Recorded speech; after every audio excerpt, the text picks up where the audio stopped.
Hello and welcome to another episode here on the channel. My name is Casmol and today we are talking about diverse video games are fine. No, I'm not talking about diversity when it comes to gender, race and all that stuff. I'm actually talking about video games which are very similar to each other but then different. Now, what you're seeing here in the background is Immortals, Fenyx Rising, which I have been streaming for quite some time, and this is also like directly from my live stream. And well, I saw a lot of people saying, yeah, man, this is just clearly a Breath of the Wild ripoff. Or man, you know what, like Nintendo should actually sue Ubisoft for this game. And I'm wondering a little bit. I'm wondering about people saying this and why they want that. Now, of course, some people are a little bit mad that there might be a game which is similar to the game they love and played a lot, like Breath of the Wild is a vastly known and beloved game, and for a lot of people it's one of the best games ever made, and it definitely won a lot of Game of the Year awards. So I can totally understand that people don't really want to see other games to rip it off. Now, but here's the problem, and this is something we really have to talk about today. Rip-offs in the gaming industry are not only common, they are fine. They are actually how the gaming industry functions. A lot of games have been rip-off, well, not rip-offs, but definitely took ideas from other games. But before we jump into that topic, let's talk about the point I have seen quite often where people say, yeah, Nintendo should totally sue Ubisoft for this game. Like, this is just a blatant copy. Well, if it would be a blatant copy, we would have an elven character running through the wild being called Link and looking for its princess called Zelda. You see, that's not really the case, not even remotely close, and that's really where it ends. Like, game companies cannot really sue other companies for gameplay elements. And especially Nintendo is one of those companies which would do it if they could, if there would be a reason to do it, because Nintendo, as you maybe have heard, is a very, very aggressive company. They are the company who is like sending out tons of cease of desists and suing other companies whenever they see it fit. And in this case, it's not different. Like, if Nintendo would see a reason why they really have to like sue Ubisoft here in this case, they would do it. Let me give you another example here, and that is Temtem. If you've never heard of Temtem, Temtem is a game which came out on all consoles and the PC, and is Pokemon. It is really just Pokemon, but it doesn't use the term Pokemon. It doesn't use any of the terms or any of the looks or any of the character names in Pokemon, but the gameplay is one-to-one from Pokemon. And they didn't do anything about it. Why? Because they cannot sue developers for gameplay. Or well, they could. They probably could sue them for gameplay, but here's the problem. If you were starting to sue, like, think about this. I know that some people will say, yeah, Nintendo should do this. Yeah, but if Nintendo is doing this and is actually successful with that, you can believe they won't be the last company who is doing that. They would open up Pandora's box, because so many developers would just, and publishers or even like non-gaming companies would start to sue, because that is what video games are doing. Since the beginning of the video game industry, companies have taken ideas from each other. Like, a lot of people copied from Wolfenstein, a lot of people copied from Doom when it comes to shooters, right? And you could even go so far to say, like, yeah, what happens when outside companies start to sue? We could go back to one of the first video games in history, to Pong. You know Pong? Two bars at the side where the ball is getting like from the left side to the right side. Pong. The one of the first video games. Like, people could argue, yeah, that's actually tennis. That's a copy of tennis. Yeah, we should sue them. Right? Like, you could always find like video games and, well, non-video games companies just saying, hey, you took an idea from us. Like even Nintendo. Yeah, Nintendo took gameplay ideas and general ideas from other companies. Like Pokemon, wonderful example. Was Pokemon the first game who had the ideas to like having monsters who are evolving and you can capture, you can train? No, that was Digimon. Digimon existed first. Or you could even go further than that and argue that like the Tamagotchis were the first. You could argue that. So again, like you would just open up lawsuit after lawsuit after lawsuit, and that is basically why nobody would sue for gameplay. So when I see people saying like, yeah, Nintendo should totally sue, or this company should sue for gameplay, I'm always thinking like, you are still pretty young here, because that's not how it works, and none of the companies wants that. Like I could probably bring up hundreds, like literally hundreds of examples where one video game took an idea from another. So with that said, let's have a look at similar video games and why that is a good thing.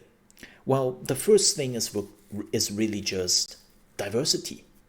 Like you want to have similar games but still different enough. Battlefield and Call of Duty. I don't like Call of Duty. I love Battlefield, even though those games, which are, in my opinion at least, very different, are getting compared to each other. I have always comparison between like, yeah, how is the new Call of Duty versus the new Battlefield? Let's make a comparison. It's like, why? The only comparison is they're military shooters, but the one is like focusing on huge fights with like tons of people and like vehicles in it, and then there is Call of Duty, who is focusing more on the arena aspects of a game, right? And it's like, why are you comparing those two? So that is going on. Or like we have strategy games. I still remember when people actually like always compared like Command & Conquer with StarCraft and Age of Empires, and it's like, but they are so different. How can you compare them? Or MMOs, it's the same thing, right? Like, don't get me wrong, comparisons are fine and they're okay, right? But you shouldn't really be against it. And let's go back to Immortals Fenyx Rising and, well, Breath of the Wild.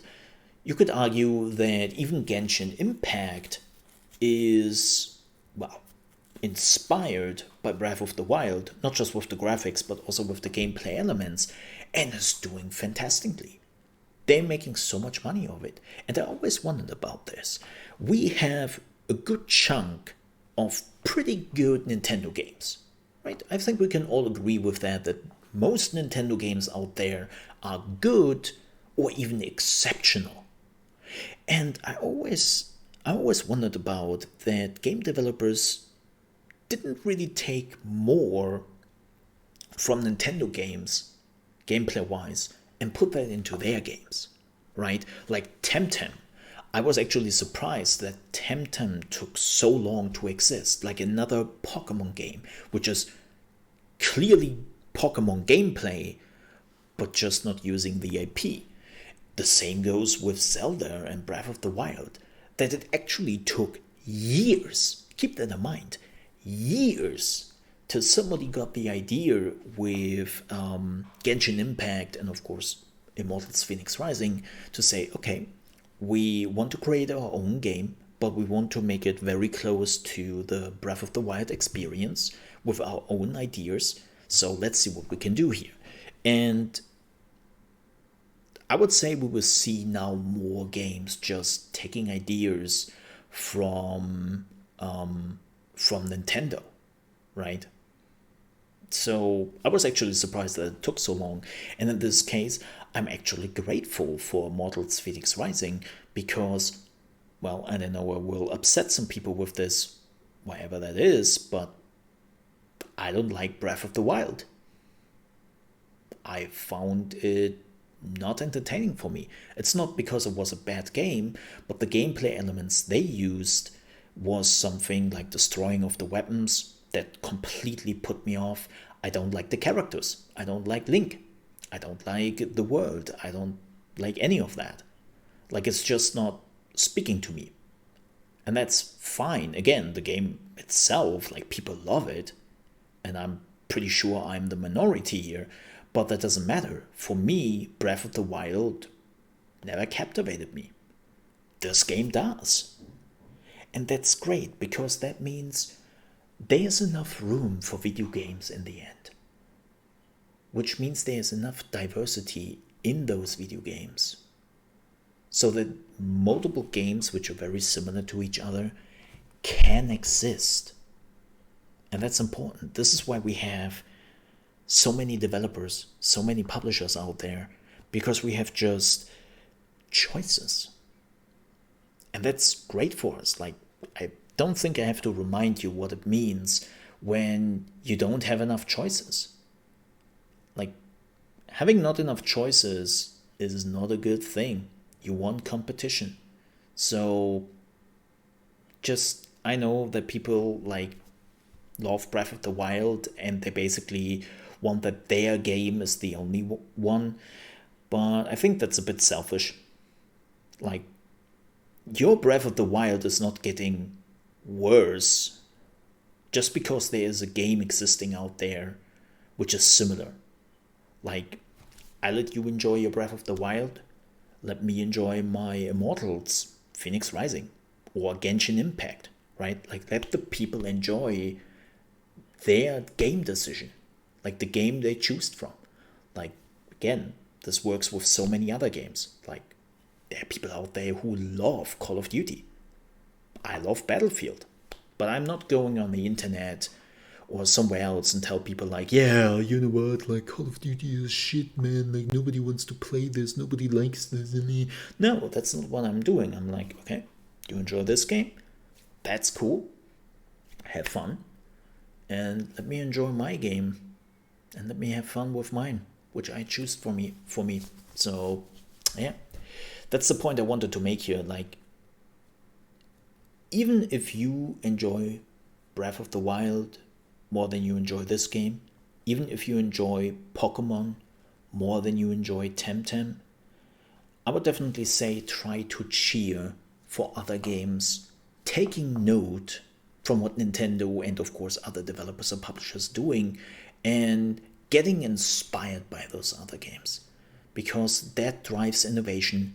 That drives the next game you might love coming from Nintendo or whatever publisher or developers out there. And you should support that instead of just talking down on those people. That was it from me. Thank you so much for watching. If you enjoyed this video, don't forget to like. And if you're new to the channel and you want to see more videos and more live streams from Monday to Friday with our Cyberpunk playthrough starting very soon, you should definitely subscribe to the channel. I would appreciate that.